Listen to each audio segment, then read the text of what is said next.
凡夫王老散往生極樂的16觀景親歷記。王老散活了60多年，一輩子沒讀過幾本書，靠在宿舍幹苦活賺錢養家，脾氣直，有時還愛計較瑣事，沒少跟同工拌嘴。晚年身子虧了，臥病在床，痛得輾轉反側。偶然善知識林興法師公說起西方極樂世界，月那裏沒有病痛，沒有煩惱，只要真心願意去，稱念阿彌陀佛的名號，就能被接引。王老散沒多想，只覺得不用病痛，不用愁就好。從此每天睜住眼閉住眼都念阿彌陀佛，念住念住，身上的病痛就輕了，心也靜了。臨終那天，王老散躺在床上，忽然覺得身子變得輕飄飄的，像一片羽毛，身上的病痛全沒了，眼前也不黑了，反而湧進一片溫暖的光。他睜開眼，看不見熟悉的屋頂，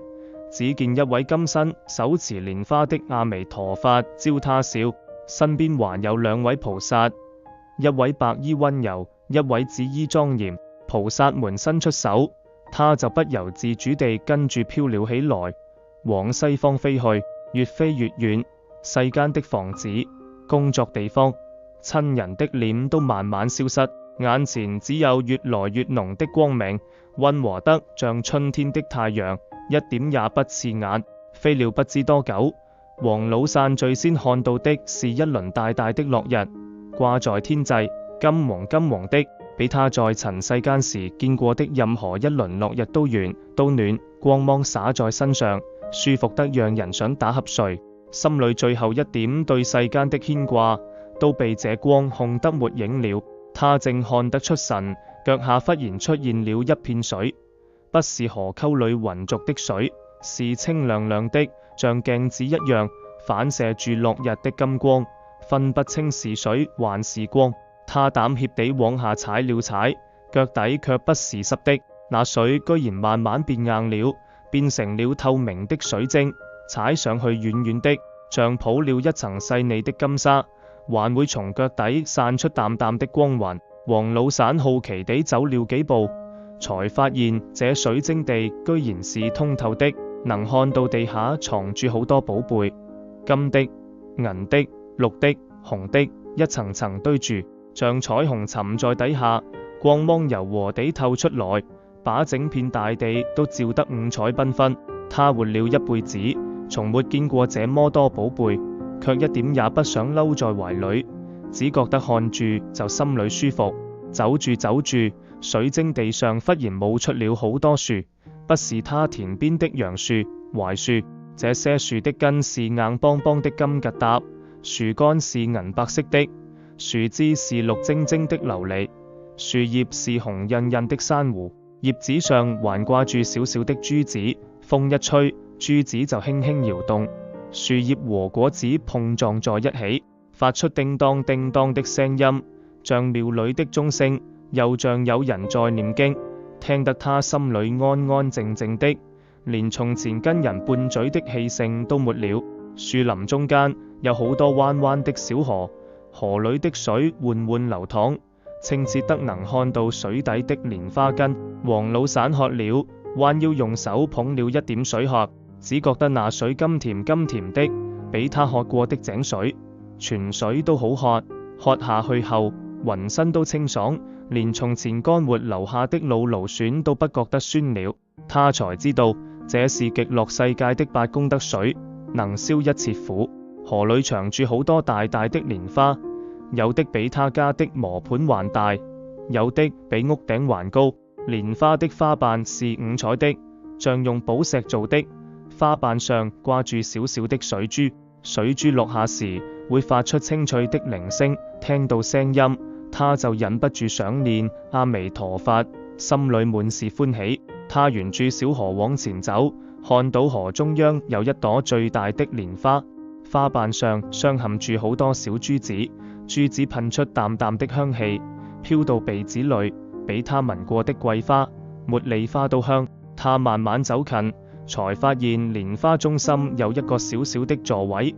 抱住柔軟的東西，像棉花又比棉花舒服。他忍不住坐了上去，一坐下就覺得心裏特別安穩，從來沒有過的踏實，好像不管發生什麼事都不用害怕了。正坐住舒服，忽然看到那朵大蓮花上又出現了三尊聖者，就是之前接引他的三位。中間的佛爺身體金黃，身高好高，比村口的大樹還高，臉圓圓的，笑起來特別慈和，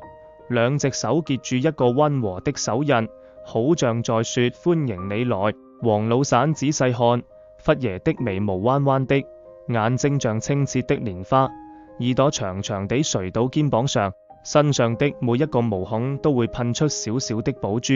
寶珠落下來又會變出好多小佛，一個接一個，無數無盡，看得他睜大了眼睛，連呼吸都放輕了。佛爺左邊的白衣菩薩，身上的衣服像雪一樣白，頭上戴住寶冠，寶冠中間有一個小小的佛像，左手托住一個淨瓶，右手拿住一根楊枝，楊枝上的水珠落下，他就覺得心裏的雜念都避走了。更神奇的是，菩薩的身上慢慢長出了好多手臂，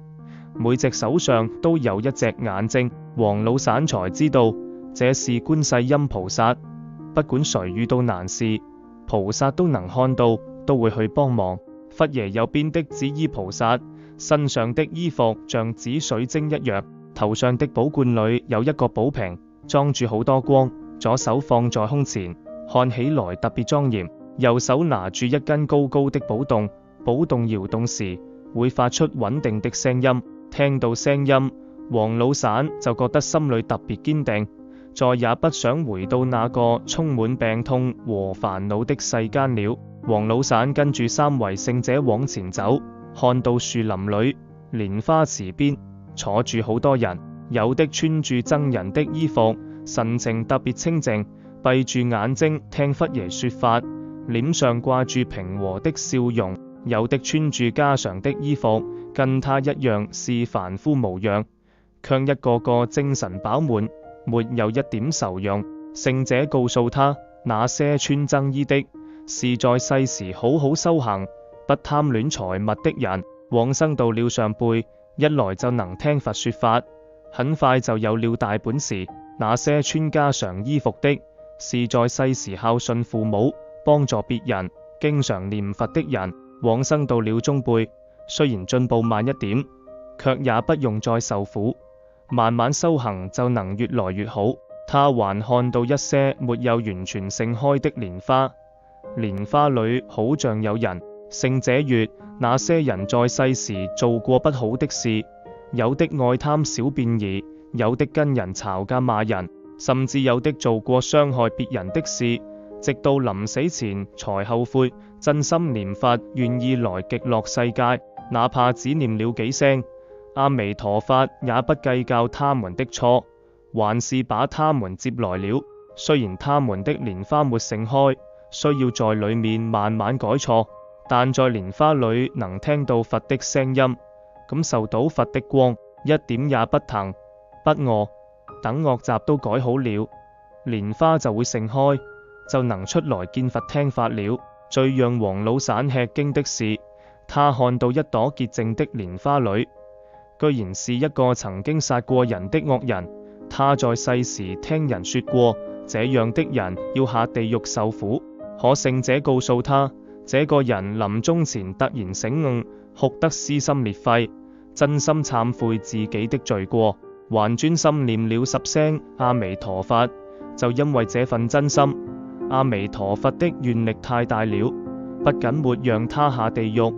還把他接來了極樂世界。只是他的蓮花要等更久才能盛開，但只要好好待在裏面，最後還是能見佛成佛。黃老散聽了，眼淚都流下來了。原來佛爺的慈悲這麼大，連這麼壞的人都願意救。最後黃老散跟住聖者走到一片大大的道場，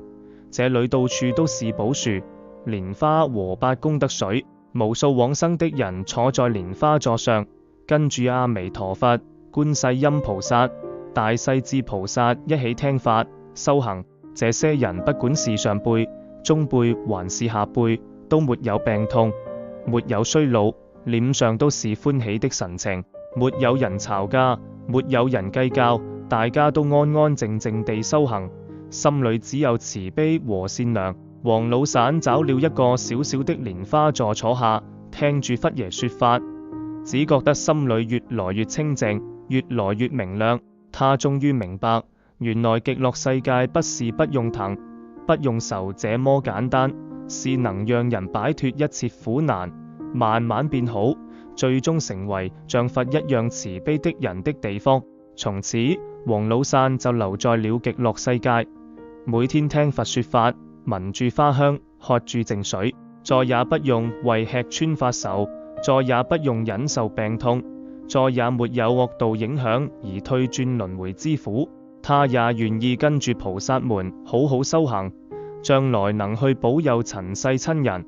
救度那些還在世間受苦的人，讓更多凡夫願意來極樂世界享福成佛。